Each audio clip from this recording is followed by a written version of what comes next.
사회구조 전환과 지속성장 전략에 대해서 토론을 할 텐데요.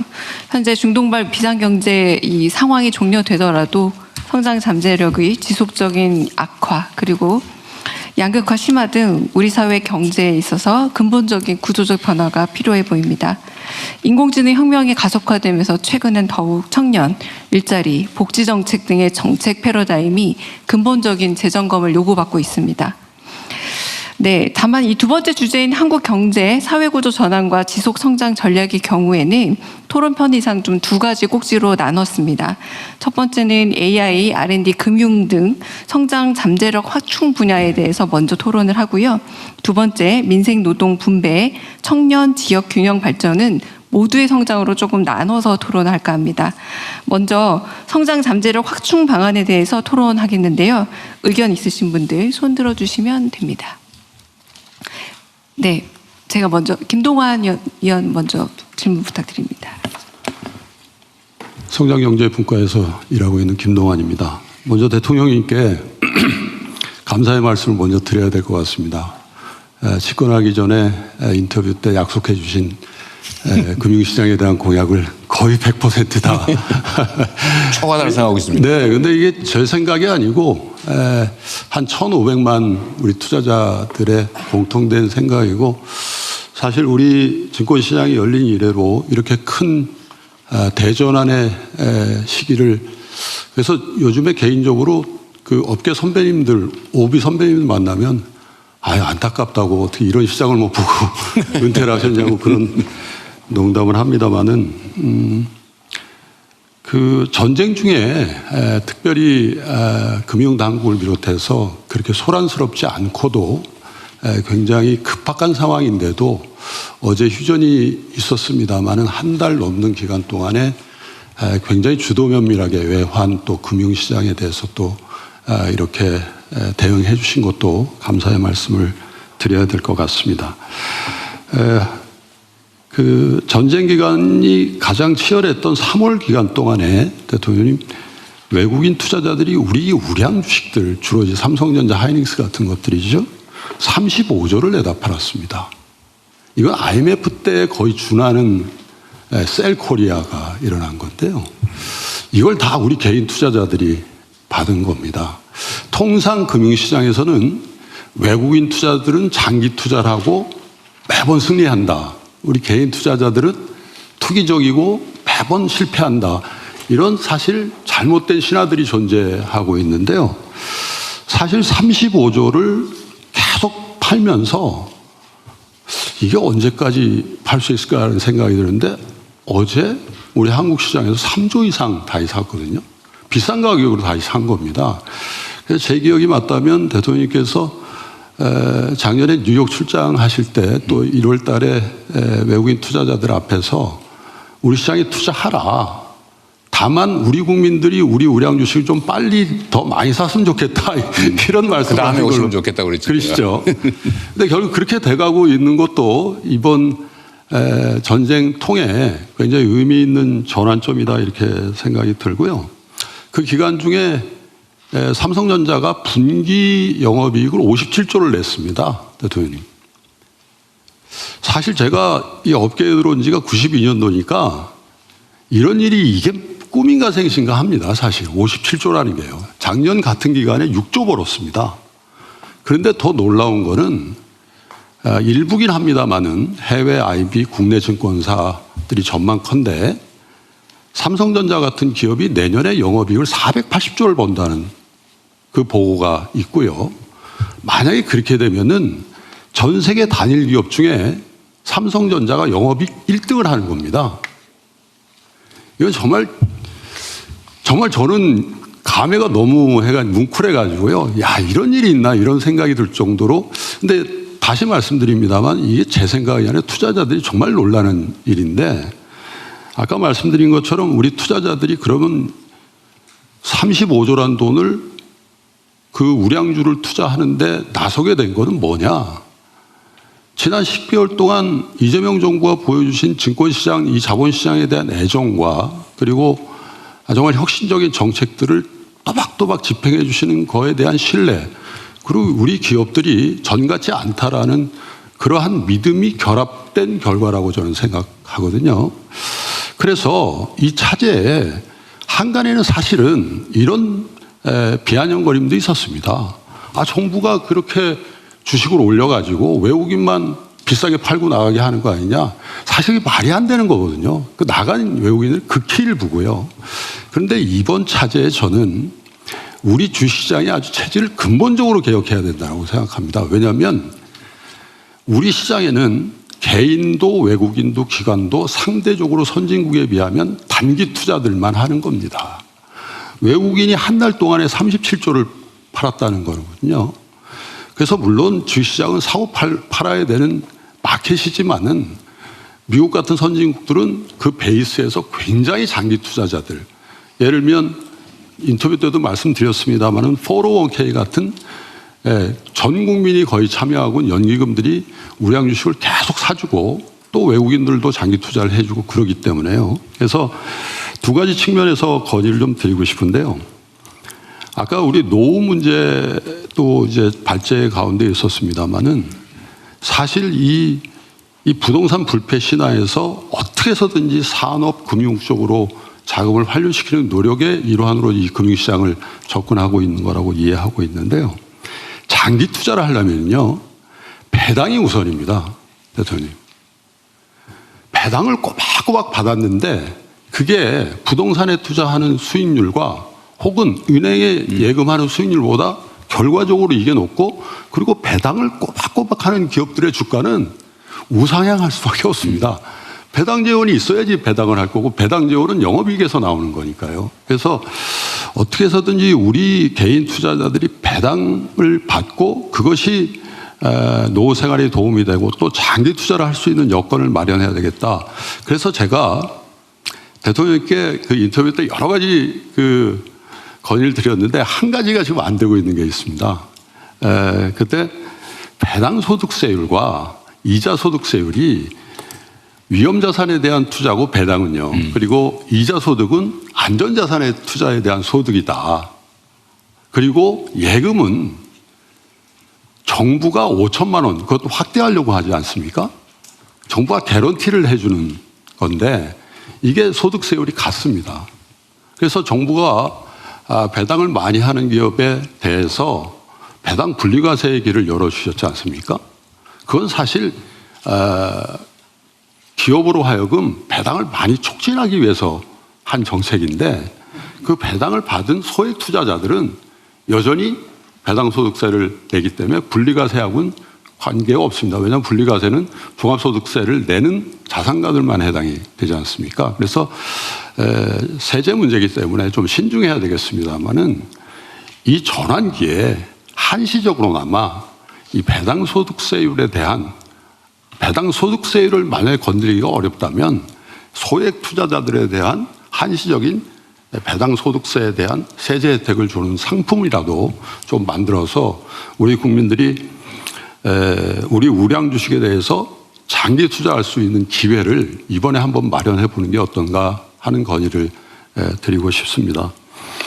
또 하나는 우리 금융이 이제 발전을 해야 될 텐데 우리 금융회사들이 단기간에 세계적인 금융회사가 되기는 현실적으로 어렵지 않겠습니까? 규모도 그렇고요. 그런데 지난 한 10여 년 동안 우리 국민들의 금융에 대한 문해력은 이미 세계적이라고 생각합니다. 그래서 성인뿐만 아니라 초, 중, 고등학교 그리고 군대에 있는 국군 장병에 이르기까지 금융 경제 교육을 정말 실천적으로 그냥 교과서에서 배우는 게 아니라 금융회사도 가보고 또 관심 있는 학생들은 기업의 탐방도 가보고 또 금융기관들을 관리하는 관청에도 가보고 이런 실제적인 교육 프로그램을 만들어서 이제 제조업에서 어떻게 해서는 우리가 조금 다변화해서 금융이라든지 콘텐츠 쪽으로 가야 될 텐데 그런 금융교육을 실제화하는 그런 시도를 좀 해주셨으면 좋겠고 이 교원들이 많이 모자랄 겁니다. 그런데 금융회사에서 퇴직한 많은 인재들이 있습니다. 이분들을 재교육시켜서 금융교육의 현장에 보내는 것도 한번 건의를 해보고자 합니다. 감사합니다. 네. 어쨌든 자본이 비생산적인 분야, 아주 대표적으로 부동산 시장, 거기에 잠겨 있는데 이 비생산적인 분야에서 생산적 분야로 전환시키는 건 뭐 이번 정부의 최대 과제 목표이기도 하니까요. 계속 해야 될 일이고.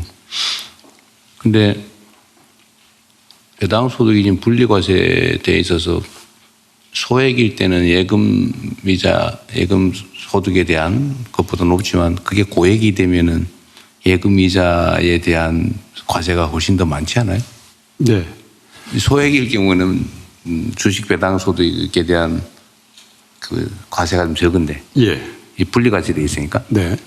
근데 예금 이자 소득은 분리과세 대상이 아니어서 고액이면은 세금이 훨씬 더 많을 건데. 그래서 제가 말씀드린 게 소액 투자자들도 소액만. 네, 그 배당 소득의 분리과세를 이제 자산가들이나 검토해봐야 될 것 같네요. 일반 투자자들 뭐 5천만 원, 3천만 원 하는 투자자들도 장기 투자를 해야만 이분들이 성공할 수 있기 때문에 그 말씀을 드립니다. 네, 뭐 일리 있는 말씀이시고요. 어쨌든 이것도 우리가 검토하고 있는 것 중에 하나인데 장기 보유에 대한 인센티브 제도 도입이 되는데 이게 경량권을 행사하는 소위 지배주주들한테 이익이 몰아질 가능성이 많아서 그래서 소액주주들만 대상으로 하는 그런 것도 한번 검토해 볼 수 있을 것 같아요. 장기 보유에 대해서 세제 혜택을 주는. 예.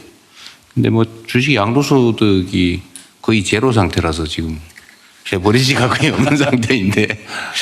근데 이 문제는 지금 거래세를 사실상 부활했는데 거래세는 그냥 뭐 손해를 보든 이익을 보든 다 내는 거라서 사실은 문제가 있죠. 네. 근데 지금 다행히 주식시장이 활성화돼서 거래세 세수는 많이 늘었는데 사실은 거래세하고 양도소득을 바꿔야 되거든요. 그래야 돈 버는 사람도 내고 안 버는 사람은 안 내고 근데 지금 돈 못 버는 사람도 다 내고. 네. 그래서 이 역진성이 있어서 언젠가는 한번 이 거래세하고 양도세를 같은 수준에서 좀 바꿀 필요는 있을 것 같아요. 금융교육 필요성은 정말로 많이 있죠. 어쨌든 자본시장 육성, 활성화, 그리고 국민들이 배당소득을 통해서 좀 이렇게 노후 대책을 세우거나 아니면 생계비를 보전하는 것은 꼭 해야 될 일입니다. 이 자본주의 시스템은 영원히 포기할 수 없는 제도인데 활성화되도록 해야 되겠죠. 네. 네. 또 손 드신 여기 먼저 하고 다음에 기다리겠습니다. 김우찬 의원님 먼저 의견 듣겠습니다. 예, 성장경제분과 김우찬 의원입니다. 고려대학교에 있고요. 경제교육연대 소장을 맡고 있습니다. 제가 말씀드리고자 하는 것은 머니무브 정책과 관련되는 건데요. 지금 부동산 자금을 주식시장으로 그리고 예금을 이제 벤처기업으로 이동시키고 있는데 저는 주식시장으로 들어온 돈이 효율적으로 사용되지 않으면 머니무브 정책의 효과도 반감된다 이렇게 생각을 하고 있습니다. 주식시장에 들어온 돈이 효율적으로 사용돼야 되는데요.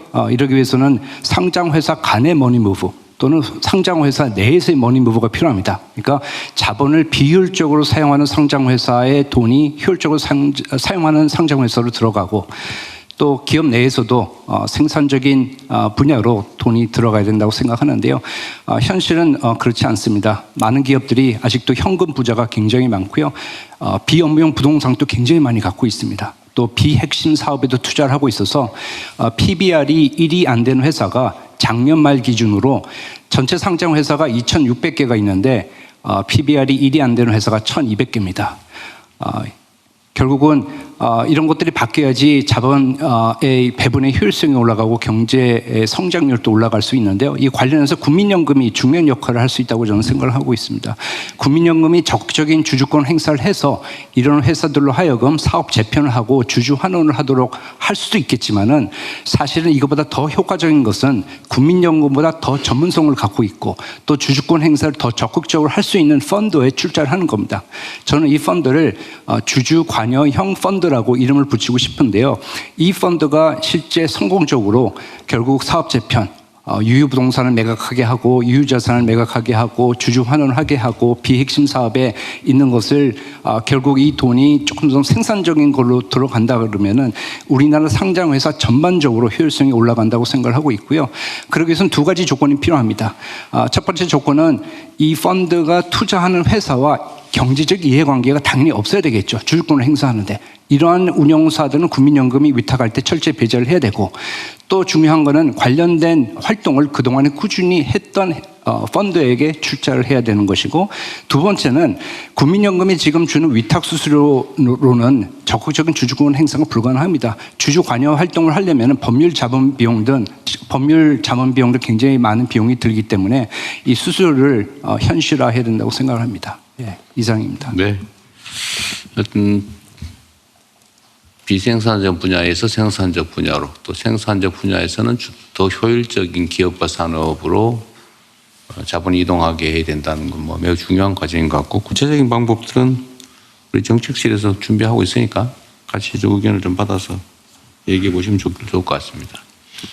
네. 국민연금도 지금 이제 의결권 행사를 강화한다. 그리고 연금이 아니라 수탁기관이 의결권을 행사하는 시스템으로 바꾸려고 지금 하고 있죠. 그 자산운용사 위탁한 자산운용사들의 독립적인 의결권 행사를 좀 더 허용하는 방향으로 그렇게 네. 논의하려고 합니다. 그리고 얘기 나온 김에 지금 어쨌든 무슨 수를 써서라도 이 부동산 투기를 이제 앞으로는 할 수가 없게 부동산을 투기적으로 운영해가지고 거기서 이익을 보는 것을 불가능하게 만들어놔야 이게 대한민국의 산업 경제 체제가 제대로 굴러갈 거라고 확신하거든요. 반드시 그렇게 할 텐데, 그 중에 아까 얘기 나온 것 중에 그 기업의 비업무용 부동산에 대해서 과거에 한번 대대적인 규제를 한 일이 있잖아요. 지금은 거의 사라진 것 같은데, 요거 별도 항목을 한번 정책실에서 검토해가지고요. 거기는 기업들이 쓸데없이 당장 필요한 것도 아닌데 뭘로 그리 대규모로 가지고 있습니까? 거기는 대대적인 보유 부담을 안기는 방향으로 한번 검토를 한번 해보자. 어차피 지금 주택 문제 다음 단계로 농지, 그 다음 단계는 이제 일반 부동산으로까지 이제 확장해 나갈 건데, 그건 미리 한번 오늘 얘기 나온 김에 점검을 해보시죠. 네, 이번에 좀 건너편으로 가보겠습니다. 네, 원승현 의원님. 네. 네. 저 명지대 원승현입니다. 먼저 좀 말씀드리기 전에 대통령님한테 좀 양해를 구해야 되겠는데요. 제가 생각에 대통령님이 무림의 고수신데 주식시장에서 뭐 이렇게 이런 말씀을 들어도 좀 양해해 주시기 바랍니다. 전혀 아니죠. 저는 뭐 옛날에 많이 잃었어요. 원래 고수는 많이 있습니다. 두 분 위원 말씀에 좀 연이어서 말씀드리겠는데, 주식시장이 상당히 이제 정상화되어 있는데, 주식시장의 기능이 좀 더 발전하고 그게 경제 성장에 기여하기 위해서는 주식시장에 있는 자금이 사실은 기업으로 많이 흘러 들어가야 된다고 생각합니다. 그래서 앞에 두 분이 여러 말씀을 하셨기 때문에 저는 그냥 두 가지 좀 제언을 좀 말씀드리겠는데요. 첫 번째로는 최근에 이제 유상증자가 이런 기업으로 가는 주식이 되게 어렵다라는 것을 좀 보여주고 있지 않습니까? 왜냐하면 투자자들이 유상증자를 해서 다일루션이 발생해서 상당히 저항을 많이 하고 있는데, 이 문제는 투자의 문제가 아니라 사실은 저는 기업의 문제라고 보고 있습니다. 왜냐하면 첫 번째로는 기업이 공시를 자의적으로 하는 경우가 많이 있기 때문에 그런 면에서 보면은 사전적인 규제와 사후적인 제재가 아직 우리나라 공시제도에서는 매우 미비하다고 보고 있습니다. 그래서 공시제도 전반을 보고 기업이 자기 편의대로 계속 어떨 때는 막 기업에 대한 좋은 얘기를 공시를 계속하다가 딱 주가가 올라가면 갑자기 유상증자를 발표한다든지 무슨 주식 매각을 한다든지 하는 그런 것들을 막아야 되는 것이 일단 첫 번째 중요하다고 생각하고요. 그 다음에 두 번째로는 뭐냐면 주주 환원율이라는 지표를 개발하면 어떨까 이렇게 생각하고 있습니다. 뭐냐면 배당도 말씀하셨지만 미국 같은 경우에는 핵심이 더 뭐냐면 자사주 매각을 통해 가지고 주당 가치를 높이는 것이거든요. 그래서 그런 것들이 이제 주주 환원율에 반영될 수 있을 것이고, 그 다음에 이제 기업이 보통주를 발행하고 12BW를 통해 가지고 보통주를 다일루션하는 경우도 있습니다. 그래서 그런 것들을 전체를 묶어 가지고 주주 환원율이라는 지표를 개발하면 기업도 비교를 할 수 있고, 그 다음에 이런 비교를 통해서 기업들이 스스로 자신들이 유상증자를 할 때 어떤 식으로 주주 환원율에 도움이 된다라는 얘기들도 할 수 있을 것 같습니다. 그래서 주주 환원율이라는 지표를 한번 생각해 보시면 어떤가 이런 말씀을 드리겠습니다. 네, 다른 의견도 들어보겠습니다. 네, 조신 의원님. 예, 대통령님, 저는 미래기획분과에서 일하고 있는 조신이라고 합니다.